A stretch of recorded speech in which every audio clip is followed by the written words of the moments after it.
كيكة البسبوسة او كيكة الرواني من احلى الكيكات اللي انت ممكن تعمليها وتعتمديها معاكي في وصفات الكيكات كلها. بجد من احلى الكيكات اللي انا عملتها وكانت نتيجتها هايلة معايا، وقد ايه بتطلع هشة وطرية ولونها الجميل ده هو اللون الاصلي بتاعها. الوصفة دي انا عاملاها من غير بيض، وكان في وصفة قبل كده عندي على القناة انا كنت عاملاها بالبيض، هنزل لكم اللينك بتاعها في صندوق الوصفة عندي تحت الفيديو.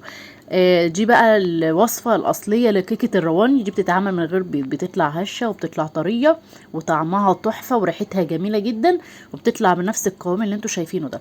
أول حاجة هجيب معايا كوباية لبن، نص كوباية سمنة، ومعلقة فانيليا، وأهم حاجة يكون نوع السمنة نوع كويس عشان يديكي طعم وريحة وطعم كده حلو للبسبوسة أو كيكة الرواني. بس ونص كوباية سكر، هقلبهم واسيبهم على جنب وأحضر المكونات الجافة. المكونات الجافة معايا هتكون معايا كوباية دقيق، وهنخلها نخلة كويسة، معروف الدقيق لازم يتنخل قبل ما تعملي الكيكات. هنخلها، وهكون مجهزة معايا معلقة كبيرة بيكنج باودر، هي معلقة كبيرة بس ما تحطيش الكيس كله، هي معلقة واحدة اللي هتحطيها. وهنزل معايا بقى كوباية ونص من دقيق السميد، يكون دقيق خشن من عند العطار، او لو عايزه تحطي كوبايتين يعني براحتك. انا الوصفه دي اعتمدتها بكوبايه ونص وطلعت معايا كيكايه حلوه، اخدت معايا صينيه مقاس 20. لو عايزه تزودي بمقدار اكتر من كده هتزودي من المكونات. بس دوبت المكونات معايا كده وخليتها دافيه خالص كده على النار، دافيه ما تكونش سخنه، وهنزل عليها على المكونات الجافه اللي انتوا شايفينها. هقلبها بقى مع بعضيها تقليبه كويسه، واتاكد ان المكونات كلها اتشربت مع بعضيها كويس جدا، ومفيش اي حاجه في القعر بتاع البوله، والدقيق كله اختلط من المكونات السايله مع بعض. بس هبدأ بقى كده وبقى اقلبها واتأكد بس ايه ان مفيش اي حاجة في الارضية بتاعتي. بس هكون بقى مجهزة كمان بقى الفرن على درجة حرارة 180، واجهز الصينية بتاعتي. ده القوام المظبوط لكيكة الرواني وانت بتعمليها.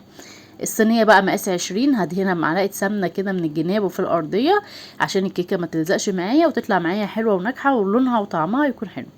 هنزل بقى كده بالكيكه في الصينيه، وهكون مجهزه الفرن على درجه حراره 130، هتاخد 180 انا اسفه، وهتاخد معايا 25 دقيقه بالظبط في الفرن. لو هتضاعفي الكميه هتاخد معاكي نص ساعه، وهتبقى مقاس الصينيه 30 لو هتضاعفي الكميه. هدخلها الفرن وهتطلع بنفس النتيجه اللي انتوا شايفينها، ده اللون الاصلي للون الكيكه الرواني لما بتطلع من الفرن بتبقى لونها ذهبي كده وجميل. الشربات معايا بقى هيكون كوبايه سكر، كوبايه ميه، وعصره نص ليمونه. هتكون الشربات سخن والكيكه سخنه، وهسقيهم على طول مع بعضيهم. بس هتطلع معاكم بصوا اللون بتاعها ده تحفه جدا، وطعمها وريحتها وهي في الفرن بجد ريحتها كانت هايله.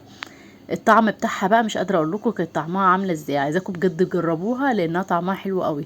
بصوا كمان القوام بتاعها وقد ايه هشه وطريه وتحفه جدا بجد، كيكه في منتهى الجمال. عايزاكي تعتمديها في الكيكات بتاعتك، طعمها حلو قوي عن اي نوع كيكه انت عملتيها قبل كده. جربي الكيكه دي وبجد هتدمنيها لانها بجد من الكيكات الهايله اللي ليها طعم كده مميز خالص وطعمها حلو قوي قوي قوي.